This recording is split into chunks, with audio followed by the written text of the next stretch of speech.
भाई मेरे को एक बात समझ में नहीं आती, जैसे तुम लोग बड़े यूट्यूबर्स को सपोर्ट करते हो, किसी छोटे यूट्यूबर की वीडियो आते हैं उसको स्किप क्यों कर देते हो। एक बार उसकी वीडियो को देखो, उस बंदे ने मेहनत की होती है भाई। और हाँ, सब्सक्राइब और लाइक करने के पैसे थोड़े ना लगते हैं यार, तो थोड़ा सा सपोर्ट दिखा दिया करो छोटे YouTubers. Hello everyone, welcome back to the Aapus learning. आज के वीडियो में हम लोग करने वाले हैं क्लास 12th के लिए पुस्तक अभिव्यक्ति एवं माध्यम का पाठ है रेडियो नाटक। कैसे बनता है रेडियो नाटक। तो पहले समझते हैं कि रेडियो नाटक होता क्या है। तो रेडियो नाटक नाटक का वह रूप है जो रेडियो पर प्रसारित होता है। रेडियो श्रव्य माध्यम है जिसमें दृश्य नहीं होते। श्रव्य माने होता है सुनना। रेडियो ऐसा माध्यम है जिसे आप सिर्फ सुन सकते हैं, देख नहीं सकते, और न ही दर्शक और अभिनेता आमने सामने होते हैं।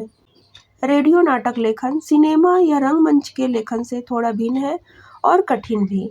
यहाँ आपकी सहायता के लिए न मंच सज्जा होता है, न वस्त्र सज्जा, न ही अभिनेता के चेहरे की भाव भंगिमाएं। आपको सब कुछ संवादों और ध्वनि प्रभावों के माध्यम से ही संप्रेषित करना होता है। अतः रेडियो नाटक लेखन के लिए निम्न बिंदुओं को मद्देनजर रखना आवश्यक है। यानी कि अगर आप रेडियो के लिए कुछ लिख रहे हैं तो उसके लिए आपको इन चीज़ों का ध्यान रखना होगा। तो क्या है, सबसे पहले आपको कहानी का चुनाव करना होगा। अगर आप रेडियो के लिए कुछ लिख रहे हैं तो कहानी कैसा होना चाहिए। रेडियो नाटक के लिए आवश्यक है कि कहानी एक्शन बेस्ड न हो। एक्शन बेस्ड माने होता है जिसमें ज़्यादा घटनाएं न हो, क्योंकि रेडियो पर बहुत अधिक एक्शन का जहां प्रभाव उत्पन्न करना मुश्किल होता है, वहीं श्रोताओं को उबाऊ भी लगता है। जैसा कि आप जानते हैं, रेडियो श्रव्य माध्यम है जहां पर सिर्फ संवाद यानी डायलॉग के द्वारा ही और ध्वनि के द्वारा ही अपनी एक्सप्रेशन को व्यक्त करना होता है। क्योंकि रेडियो पर बहुत अधिक एक्शन का जहां प्रभाव उत्पन्न करना मुश्किल होता है, वहीं श्रोताओं को उबाऊ भी लगता है।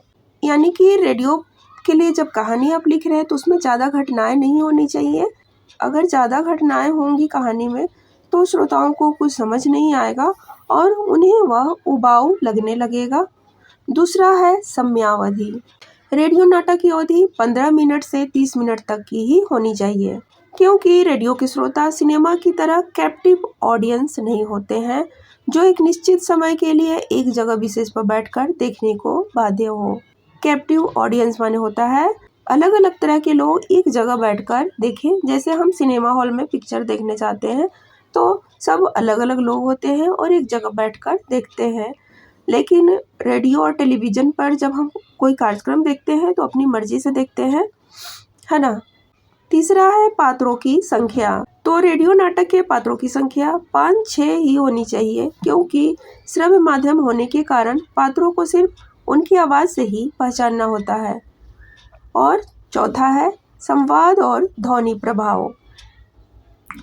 रेडियो नाटक में पात्रों, घटनाओं, दृश्यों संबंधी समस्त जानकारी संवादों के द्वारा ही प्राप्त होती है, तो उसी के अनुसार संवाद और ध्वनि का चयन किया जाता है।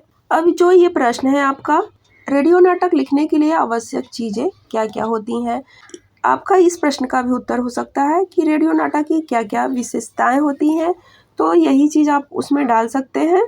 यानी कि जो ये प्रश्न है आपका कई प्रश्नों को कवर कर रहा है। अब हम देखते हैं रेडियो नाटक के तत्व। तो रेडियो नाटक के 3 तत्व होते हैं। कौन कौन से? भाषा, ध्वनि और संगीत। रेडियो नाटक की जो भाषा होनी चाहिए वह सरल और स्पष्ट होनी चाहिए। घटनाओं और दृश्यों के अनुसार ध्वनि और संगीत का भी चयन होना चाहिए। नेक्स्ट है रेडियो नाटक और सिनेमा या रंगमंच में क्या क्या समानताएं अथवा असमानताएं हैं।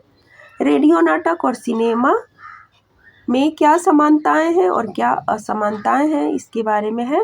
तो उत्तर है रेडियो एक श्रव्य माध्यम है, जबकि सिनेमा या रंगमंच एक दृश्य माध्यम है। दूसरा है रेडियो नाटक में सब कुछ संवादों एवं ध्वनि प्रभावों के माध्यम से संप्रेषित करना होता है।